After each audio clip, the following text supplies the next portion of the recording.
So, service meshes like Istio or Linkerd can really simplify traffic management and security between services. It's all about adding a layer of control and visibility without changing your application code. Yeah, but it feels like a lot to take on, especially when you're just trying to get microservices up and running. Absolutely, the initial setup can be daunting. But think about it this way. Once it's in place, things like retries, timeouts, and circuit breakers are managed for you. Plus, the telemetry data is invaluable for debugging and performance tuning. That sounds good, but what about the learning curve? I mean, there's so much to learn just to start using them effectively. True, the learning curve is steep, but once you grasp the basic components, like proxies, control plane, and data plane, it starts making sense. And then there are resources online that help a lot. Remember how we had trouble with those Envoy configurations? Oh yeah, that took forever to figure out. We spent days just trying to understand how the configuration files work together. Exactly. But now imagine if you could leverage that knowledge to streamline deployments and maintenance across multiple services. It's like having a Swiss Army knife for your network infrastructure. Speaking of which, one of the biggest benefits is how it centralizes a lot of operational concerns. You don't have to sprinkle retry logic and timeouts throughout your codebase anymore. Right. It does make things cleaner from a coding perspective. But still, managing another layer seems like extra work. It's true that it adds complexity initially, but think about the long-term gains. For instance, implementing A/B testing or canary releases becomes much simpler with a service mesh. You can route traffic based on specific conditions without touching any application code. That does sound appealing. Managing different versions of services must be a nightmare otherwise. Definitely. Plus, the security aspects are huge. With mutual TLS encryption between services, you add an extra layer of protection that would be hard to achieve otherwise. Imagine securing all internal communications automatically. No more worrying about who has access to what data internally. Security is definitely a big plus, but I guess the real challenge is convincing everyone in the team to adopt something new. Agreed. Change management is always tricky. Still, showing concrete examples of improved reliability and easier operations might help convince them. Once they see the benefits firsthand, they'll likely come around. On the flip side, there are some significant challenges with implementing a service mesh. One of the biggest hurdles is performance overhead. Adding proxies to every service means additional CPU and memory usage. Yeah, I've heard that can be a deal breaker for some teams, especially if they're working on systems with very strict latency requirements. Absolutely. Another challenge is the operational complexity. Managing a service mesh itself requires expertise and ongoing maintenance. You need to keep track of updates, configurations, and ensure everything is running smoothly.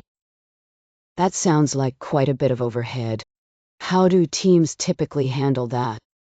Often, it involves dedicating specific resources to manage the mesh. Some organizations even create specialized roles focused solely on maintaining and optimizing the service mesh infrastructure. Specialized roles? That's quite a commitment. It is, but consider the alternative: dealing with fragmented responsibilities and potential misconfigurations leading to downtime or security breaches. The upfront investment pays off in terms of reliability and maintainability down the line. Speaking of which, choosing the right service mesh solution is crucial. Istio and Linkerd both have their strengths, but they cater to different needs and use cases. True, Istio seems to be more feature-rich, but also more complex to set up. Exactly. Istio offers extensive functionality with its sidecar proxies and control plane. It integrates well with Kubernetes, and provides advanced features like automatic mutual TLLs and detailed observability through metrics and tracing. But then there's Linkerd, which is known for being lighter and easier to deploy. Right. Linkerd focuses on simplicity and ease of use. It's built on top of Rust, which makes it lightweight and fast. Plus, it has a smaller footprint compared to Istio, making it ideal for environments where resources are limited. So it really depends on what the team is comfortable with and what their primary goals are. Absolutely. If your team values robustness and doesn't mind a steeper learning curve, Istio might be the way to go. But if you're looking for something straightforward with fewer moving parts, Linkerd could be the better choice. Another key aspect to consider is how a service mesh impacts observability and monitoring. Both Istio and Linkerd provide powerful tools for collecting metrics, traces, and logs. That sounds really useful. How does that actually work in practice? Well, with Istio, you get automatic tracing and monitoring capabilities out of the box.